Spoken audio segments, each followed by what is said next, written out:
Pwede natin sabihin mga pangalan. Si Samantha, yung pangalan si Jemima, Patricia, Miguel, and Samantha. Samantha yung yun. Yan, yes. 16. 14. 14. Magpi-15. Yung pangalawa, 16. Bakit yung word mo? Anong pangalan? Miguel. Bakit siya nag-shoot? Ano, 16 siya, pero hindi siya mahilig talaga siya sa boy? Ikaw rin naman mahilig sa baril, di ba? Pare-pares kami. Mahilig kami sa bike, mahilig kami sa baril. Mahilig kaming magluto, mahilig kaming kumain, pare-pares kami ng gusto. Hindi naman sa daddy nila. Ang dad nila kasi talagang pinupuwersa sila na mag-bike, mag-motor, ganyan. Mayor, bakit ka nag-kurso ng politics? Nasa family ba yun? Wala nga sa lahat eh. Nagulat na nga ako, politiko na. Seryoso, hindi ko alam na magiging, alam mo yan, tagal natin. Second term po. Unang, 3 years po ang vice mayor, tapos 5 years ako na mayor. 1 year ka lang nag-vice. Ang bilis ha? One term. One term, sorry. One term. Okay. Yes. Ako po. Born and raised? Born and raised in Kuala. Doon din ba si Noli de Castro? Taga din po. Tumutulong siya sa akin. Si Sir Nono. Napakabait na tao niya. Opo. Marami po. Naging ano po parang sa Oriental Mindoro, shooting capital of Oriental Mindoro. Eskwela. Opo. Pero Mayor, hindi kayo mag-charge? I mean, libre lahat pag nag-shoot? Wala, hindi ko sinacharge sa mga kaagad na permit. Kasi ano yan takes two to tango. Para mas dumami ang kliyente mo, dumami ang gusto mag-shoot sa'yo, kailangan maging mabait ka sa mga investors. Paano mo gagawin yun? Hindi mo pahirapan sa permit, hindi mo pahirapan magbayad ng kung ano. So number 2, kailangan yung mga people around you is mabait din. Hindi sila papahirapan. So yun naman din talaga kailangan maging mabuti ka sa mga tao. Nag-invest para sa bayan. Mayor, yung pula, napalabas na yon. Tapos meron ka special role doon. Yes. As what? Investigador ako, as policewoman. Nag-investigate. Gano'ng kahaba yung role mo, Mayor? Hindi ko pa natapos panoorin. Mahaba. Umikot yung story dun sa pag-imbestiga ko.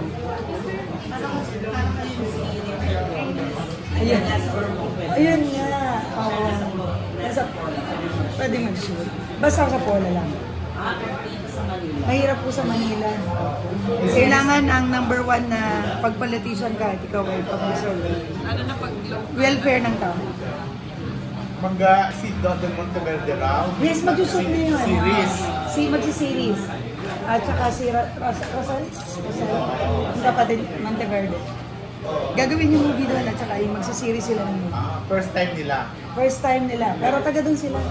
Meron sila mga lupain sa Pola. Hindi ko nalaman yan, Alam, sila ang may pinakamalaking palaisdaan sa buong Oriental Mindoro. Si Mother. Sila sa Batangas yung mga ano nila, di ba? Yes, sa Pola. Yes, si Mother. Nasa 50 hectares ata yung kanya doon. Talagang kinento ko eh. Di ba magagalit si Mother sa akin?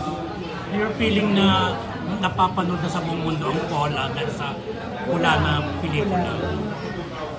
Anong feeling mo? Anong reaction? Na napapanood na sa buong mundo ang Pola dahil sa pula? Sobra. Alam mo, Mayor si Nicky Wang sa Manila Standard, Mayor ng nakakataba ng puso. Seryoso. Sobra. Iba yung ibang level. Anong pagbabago ng Pola after ng election na puntahan namin? Ano nang bago? Malayo na. May mga bago. Yung cruise ng Kalikasan, di mo naakyat yun, bundok. And, syempre, may maraming mga bagong establishments tayo. Bagong establishments. Naging, anong tawag dyan? May elevator ng munisipyo.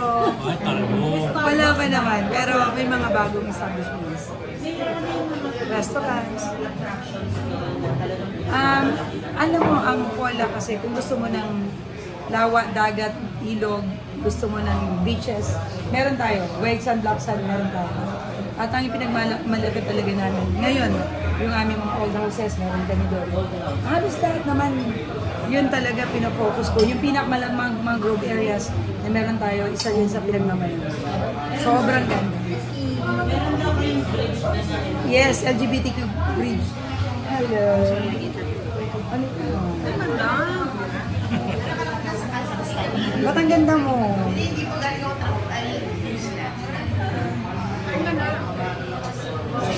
Sa mga naunang nakapanood ng Pula sa anong reaction, anong mga feedback na rin? Halos lahat ng reaction, sobrang naiiyak sila, naantig yung puso nila, may mga lessons na natutunan sila. Hindi palabas sa revenge, hindi palabas sa... Basta maganda yung movie. Napanood niyo na ba? Hindi pa namin Napanood mo na, diba? Ano reaction mo? Very brilliant Mendoza. Ayun. Either you love it or you hate it. You take it. For sure, this one you will love it. Number 3 na, 4 days na number 1. 4 days na number 1. Nag-number 1 siya for 4 days. Tapos nag-number 3 ngayon. Ngayon number 3. Tapos for 4 days number 1. Kailangan magpa-press kung kailangan number 1. Anong di mo makakalimutan na experience na nakatrabaho si Coco sa pelikula? Marami eh. Yung mga bagay na hindi pwedeng na marami. Kasi di pa umaamin that time. Hindi ko alam. Umami na ba sila? Parang Umami lang slide. sila na. Hindi ko alam. Mag-jowa. Yun pa lang inamin. Mag-jowa ba sila? May dapat pa bang ibang Yun aminin? ang inamin Hindi na ko alam pala. kung inamin na Parang may iba pang dapat aminin. Wala, hindi ko alam. Kasi alam ko mabait silang dalawa. Kasama ko sa artista. So yung experience mo kina Coco nakatrabaho? Kay Coco, sobrang bait niya. Tapos, very professional siya. And dun sa mga role na talagang inaaral niya. Ganyan. Ako kasi parang nagjo-joke lang ako. Tapos nung nakita ko siyang umate, ay, seryoso na pala to. Yung gano'n. Madadala ka talaga sa... Close ka sa kanya. Naging super close kasi ang tagal namin magkasama. Oo, nagluluto si Julia. Napakabait niya. Tapos hinahanap niya akong kumain ng lunch, ng dinner. Hindi siya bumili ng property. Meron siyang property doon. Bumili siya. Oo, meron siya. Anong talent? Naku, hindi ko alam. Hindi ko tanong niyo sa kanya. I'm sure. So, babalik-balik na siya doon. Sabi niya. Pero hindi pa nga ulit nakabalik kasi sobrang busy niya. Ang bahay na. That, sa beachfront. Lahat mo na, wala pang Lahat action. pa lang, wala pang... Pero may bakod na eh.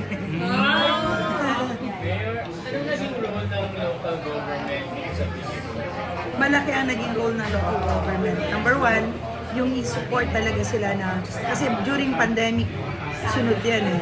Talagang kung ano yung needs para hindi sila mahawahan or magkaroon or makahawa man or mahawahan sila. Talagang inalagaan namin yung mga artistas. And bawal silang lapitan masyado. Although ganun kasi Coco Martin, marami talagang humahanga. Pero trinay namin yung best namin na maging maayos ang taong bayan. Which is, nakinig sila na napakabait ng Poleños and napakabait ng Mendoreños na hindi talaga siya punasang malapitan. Ganon yung akapin. Mabait ng mga tao. Yun yung naging role ng local government na hindi sila namahawa ng COVID just in case. At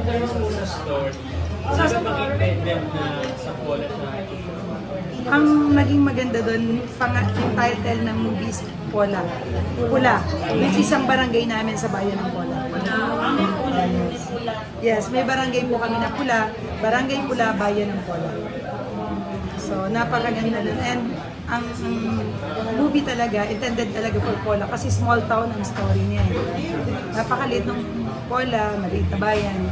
And yung mga nangyayari doon, almost the same kasi meron kami mga ganang story.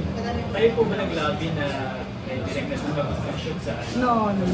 Sila lang yung nakagusto sa sila yung lumapit. Hindi ko siya nilapitan.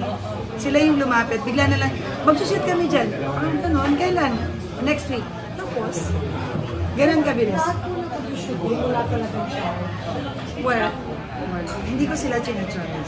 Ang charge lang nila kapag ginamit nila yung taong bayan and gumamit ng mga lugar, kuryente, charge sila.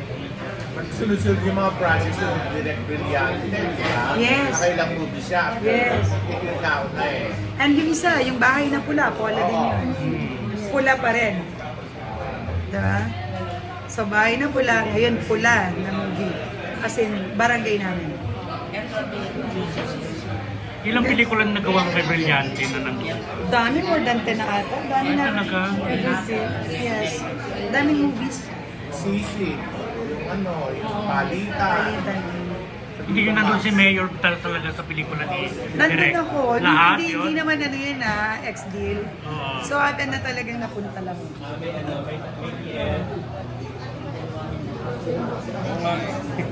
Pero, through this film, how would you like the audiences to see Pula and Paula? What beautiful in Paula is, how beautiful Paula is. Yes, I want them to see na how beautiful Paula is. And gaano ka bait ang Polenos. And makikita mo din dun sa the way na mag-arte yung mga Polenos. And yung peaceful and loving ang Polenos, napaka-religious. Isa yan sa nakita ko din sa movie. So yung crime rate, kumusta? Zero Kasi crime. sa movie, massacre yun eh. Oh, yan. Wala eh. May story kayo, may twist ang story. Talaga may massacre doon. Zero crime rate kami. Kasi di ba, Para linawin nila. natin, ano, di ba? Kasi yung movie na yun, siyempre kailangan ng twist. Para at least, ano yan eh, part ng story. Pero the Paula itself, hindi naman ganun. Pero Mayor, 2021 yung pasunod. July. 21. May dalang pandemic pa yun. So, parang kahirap for all of you. Naging madali para sa amin. Number one, yung mga lahat na dumating, lahat tinas yan. Para hindi power, hindi rin mahawan. So, lahat ng kailangan nila, na ano ba yung kailangan nyo? Itong mga tao na to, tatest din namin, tinatest din namin yung mga tao. Lahat ng mga permits nila, like for example, kakailangan ng mga permits na magagaling sa iba, national, like DSWD, sinecure naman nila lahat. And madali lahat ang mangyayari. Madali. Kahit pandemic, everything is on. Marami pong cases ng COVID noon, ng pandemic sa inyo. Kami ang pinakahuling nagkaroon ng case ng COVID. Siguro Kasi dahil liblib maliit, tapos liblib, tapos napaka-peaceful and loving ng tao. Alam mo naman na magaling ka doon. So napaka-peaceful and loving. Ano-ano ang mga piyesta ninyo? June 24, piyesta namin, nanood kayo. June 24, sa Buyan Festival, San Juan. Uy, mag-order ko. Mayor, kumusta na yung basketball ng Paula kina Gerard? Kaya si Mindoro Tamaraos. Actually, nandiyan si ano, nandiyan si Coach. Yung dalawang coach. Si Coach yan, si Coach. Yung dalawang gwapo, Yung dalawang gwapo. ang talbo. Ha? Coach. At saka JR kasama. Anong update ngayon doon, Mayor? Nanalo naman ang team natin. Good thing, napakagaling ng coach, napakagaling ng players. Takes to tango. Kailangan magaling yung players mo para magaling yung coach mo. And magaling yung coach, magaling yung players. So nanalo sa China. Nanalo. Anong bago na laro nila? Ang bago na nanalo kami. Dati hindi kami nananalo. Ay, talaga? Nananalo kami before, pero hindi ganun ka. May ibang laro pa sila na naka-schedule. Wala. Ngayon may laro kami, 4 p.m. Oh, saan yan? Dito lang, sa San Juan. Kaya ano, dito rin ako pumunta. Si Gerald kasama niya, di ba? Si Gerald sa Puebla, Pilipinas. Yung ngayon, yung tinatanong ko yung Paula Pilipinas. Si Gerald ba nakakalaro? Yes, ang galing niya. Ang galing pa ni Gerald, no? Ang galing niya mag-basketball. So napapapunta niya sila? Yes. Ito, Mindoro. Mindoro Tamaraos po. Iba po yung Mindoro Tamaraos kay Puebla, Pilipinas. Dalawang team po. Yung isa pag Asian, yung isa pag local. Okay. So parehong sa inyo. Yes. Yung isa po kasi kay JR, yung friend ko. RJ. Just to confirm lang, itong Pula, ito yung first movie mo after 40 days. Yeah? Hindi, marami pa sumunod doon after 40 days. May sisid, may pahitan, may bahay na pula, may kung ano-ano pa, ang dami na sumunod. Tapos the big one, ang dami na sumunod. Pero kaya nga rin makikita akong lead star. Pag ginawa ko na yung story ng OSP. OSP. Ongoing yung story. Sino producer nito? Baka Comguild. Comguild Production. Kanya na yan. Sa akin production. Kaya kapon mo na rin sa diba. Baka ibibigay namin kay Viva. Anong huling produce mo na pelikula? Ano yung title ng movie na pinroduce ko last time? Last week? Kay Boyet? Last na pinroduce ko? Last week? Ano title nun? Oo. Yung ngayon, yung kami ni Direk. Ha? What? Huwad. Sino director? Oh, thank you. I love you. Ikaw na ang sabi. Oh, unigo na pala. RJ. Ano? Partner ko. Anak ni Karen Martin. Sinong director? Rafael Martin. Sinong director? Hindi, director? sim namin. Reynold Lima. Hindi, wala pa. Lima. Uy, mag-meeting tayo.